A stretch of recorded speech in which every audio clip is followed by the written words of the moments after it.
"I know how to save her," said the little beggar. The billionaire father froze in fear. No one dared to speak to him. Not the doctors, not the journalists, not even his business partners. Because when billionaire Richard Cole walked through that hospital gate, the world went silent. But that day, it wasn't a CEO, a doctor, or a politician who stopped him. It was a barefoot boy, a beggar, and what he said made Richard's heart stop. "Sir, I know how to save her." Everyone froze. Cameras turned. A hush fell over the crowd. Because his daughter, the only thing Richard couldn't buy back, had been lying paralyzed for over a year. The hospital courtyard buzzed with reporters and flashing lights. The news called her the sleeping angel, Lila Cole, only 9 years old, paralyzed from a car accident. Every day, her father arrived in a different car, surrounded by security and silence. Money could buy him anything, but not her smile. And then came that voice, soft, nervous, but certain. "Sir, I can help her walk again." At first, Richard didn't even look at the boy. He thought it was another plea for money. But when he finally turned, his gaze locked on the boy's eyes. Deep brown, tired, yet strangely hopeful. He was thin, wearing torn clothes, holding a small satchel close to his chest. His name, he said, was Elijah. The guards tried to push him away, but he stood firm. "I'm not asking for money, sir. Just a chance." A few reporters snickered. One shouted, "Maybe the beggar wants to be her new doctor." Laughter rippled through the crowd. But Elijah didn't blink. He looked straight at Richard. "My mother used to heal people," he said quietly. "She taught me things. I can help your daughter." Richard's jaw tightened. He'd spent millions on specialists. What could a barefoot child possibly know? But something about Elijah's voice, the calm conviction, unsettled him. "Who sent you?" Richard demanded. "No one," Elijah said. "I saw her picture on the news. I felt I could help." The boy reached into his satchel and pulled out a small wooden box, carved by hand. Inside it were tiny vials filled with herbs and powders, neatly arranged. "Medicine?" one guard mocked. Elijah shook his head. "Hope," he said softly. The billionaire's assistant leaned closer. "Sir, he's wasting your time. Let's go." But Richard didn't move. He was staring at the box, because inside it was a symbol he had seen before. Years ago, in a remote village clinic, a healer had saved his wife's life after an illness. The woman's name was Mara. The same symbol had been on her medicine box. Richard's throat went dry. "Where did you get that?" he asked. Elijah hesitated. "It belonged to my mother," he whispered. Mara Cole was her patient. The billionaire staggered back. The noise of the reporters faded. How did this boy know that name?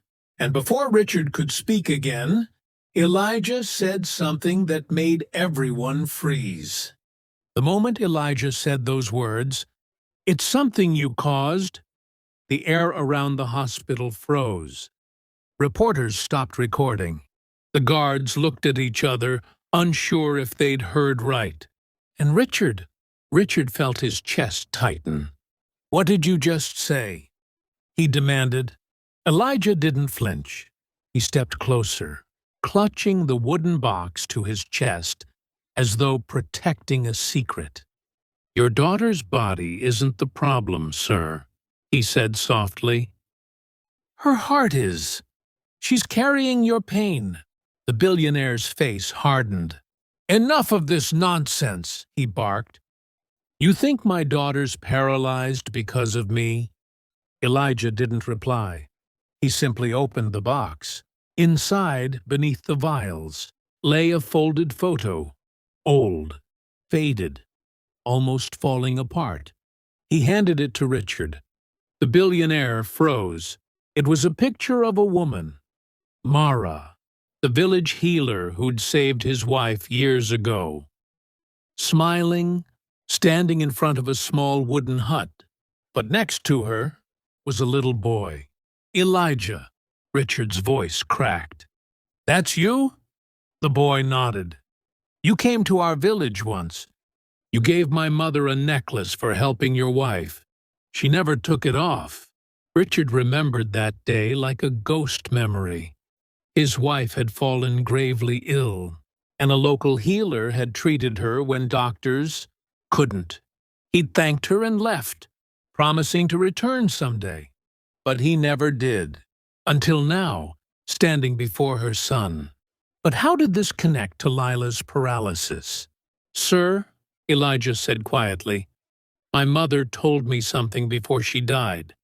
She said some sicknesses aren't born in the body. They're born in guilt." Richard's breath hitched. The words cut deeper than he expected. "Your daughter's heart is heavy," Elijah continued. "She feels your silence, your fear, the night of the accident. She saw what you did before the car crashed, didn't she?" Richard's hand trembled. "You don't know anything about that night," he snapped. But the boy's eyes, calm, almost knowing, didn't blink. "She saw you shouting at your wife. She saw you throw the phone. She saw you leave the car for a second to answer a call. And then," Elijah's voice broke, "then everything went dark." Richard's mind spiraled. No one knew about that moment. Not the media, not the doctors. Only he remembered leaving the car for a few seconds before the crash. How could you possibly know that?"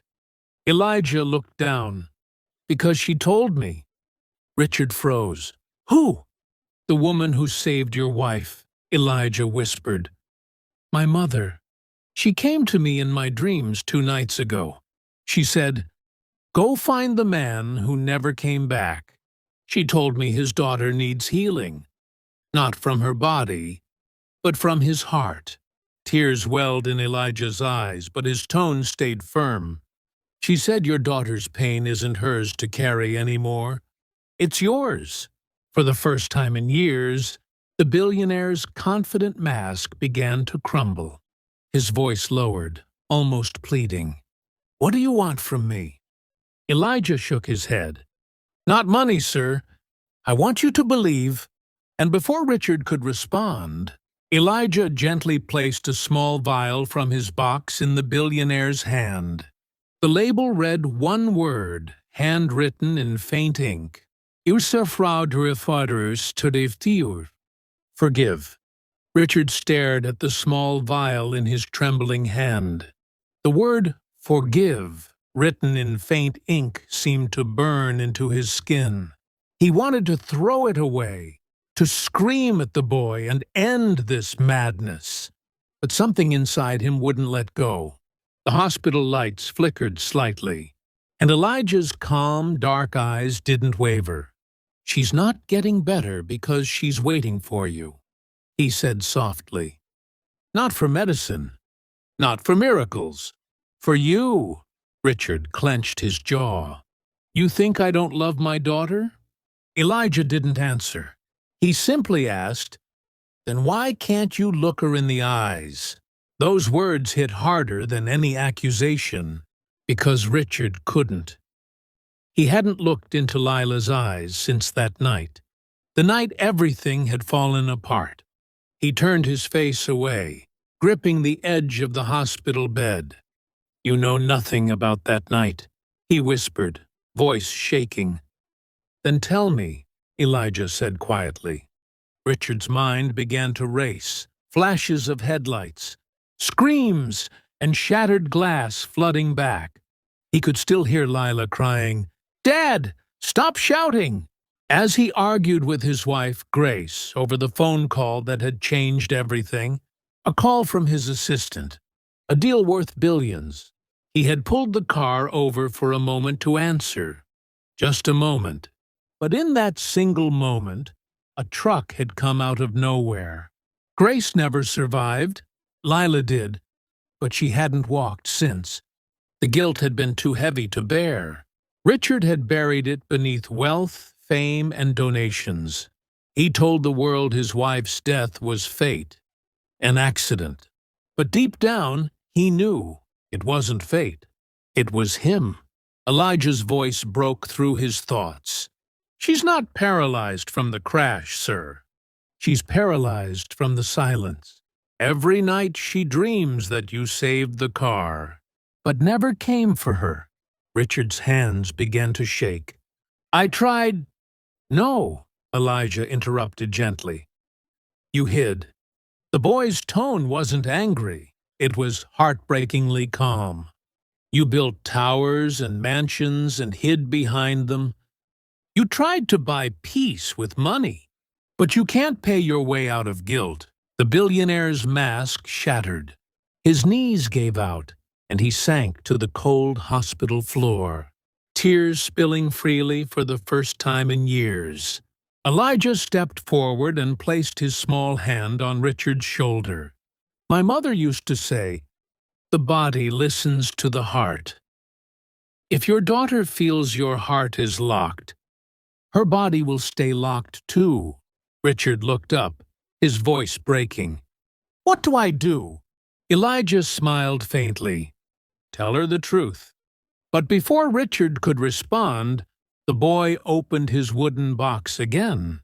Inside was a second vial, this one filled with golden liquid that shimmered under the lights. He placed it on the table beside Lila. "What is that?" the doctor asked. Elijah's gaze turned distant. "Something she needs to hear. Not drink."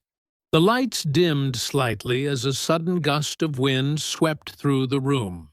Though no window was open, the machines around Lila beeped softly, as if responding to an unseen rhythm. Richard's heart raced. "What's happening?" Elijah closed his eyes. "She's listening. She's been waiting for your voice. Go on, sir, before it's too late."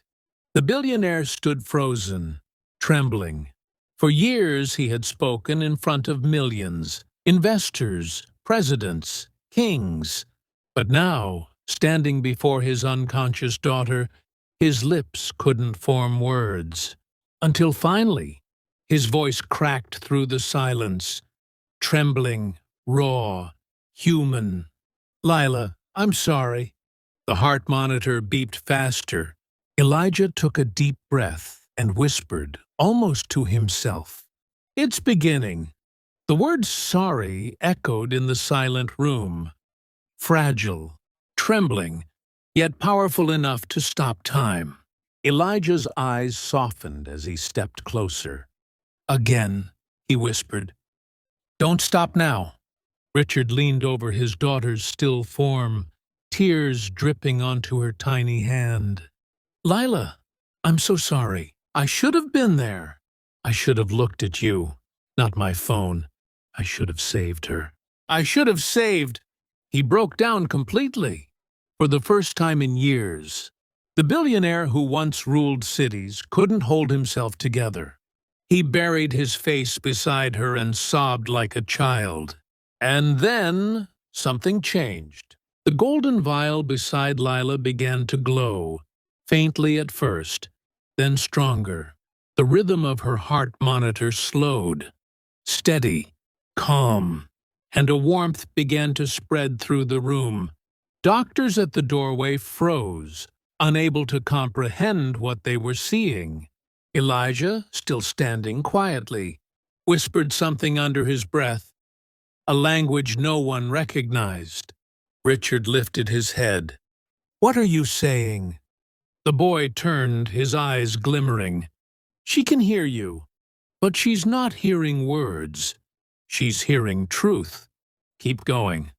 Richard wiped his tears, his voice breaking. "Lila, I loved your mother more than anything. I tried to forget, but forgetting made me lose you too." Please, if you can hear me, forgive me. A faint movement, so small, yet undeniable. Her finger twitched. Gasps filled the room. Elijah! The doctor shouted. She moved. But the boy didn't react. He simply smiled, a deep, knowing smile, and looked at Richard one last time. You did it, he whispered. You unlocked her heart. Richard turned toward him, overwhelmed. Who are you, really? How did you— But Elijah was already walking toward the door, the golden light flickering around him. Wait! Richard called, standing to his feet. Please, tell me who you are. Elijah stopped in the doorway, turning his head slightly. Your wife used to sing to me, he said softly.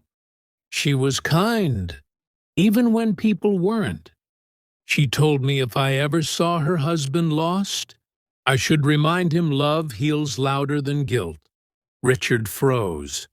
How do you know my wife? The boy smiled sadly. She helped me when I was a beggar. I promised I'd return the favor someday. And before Richard could say another word, Elijah was gone. The door stood wide open, a faint breeze flowing in. The hallway was empty. No one had seen him leave. Moments later, a soft voice filled the air. Weak, trembling, but alive. Dad? Richard spun around, eyes wide with disbelief. Lila was awake, her lips moving, tears glistening on her cheeks. Dad, why are you crying? He rushed to her side, clutching her hands. Because you're here, sweetheart. You're back. I saw Mom, Lila whispered faintly. She said, the boy kept his promise. Richard froze again, the words echoing in his mind. He looked toward the window, and for a fleeting second, he saw a reflection. A boy in tattered clothes standing beside Grace, both smiling in the morning light. Then the image faded. The billionaire broke down once more, but this time, not in pain, in peace. Outside the hospital, a gentle rain began to fall, soft, cleansing, warm. And on a nearby bench sat a small wooden box, the same one Elijah had carried, with the word healed carved neatly into its lid. Richard picked it up, clutching it to his chest. For the first time in years, he felt human again. Sometimes the poorest soul carries the richest truth. And sometimes the miracle we wait for isn't in medicine, but in forgiveness.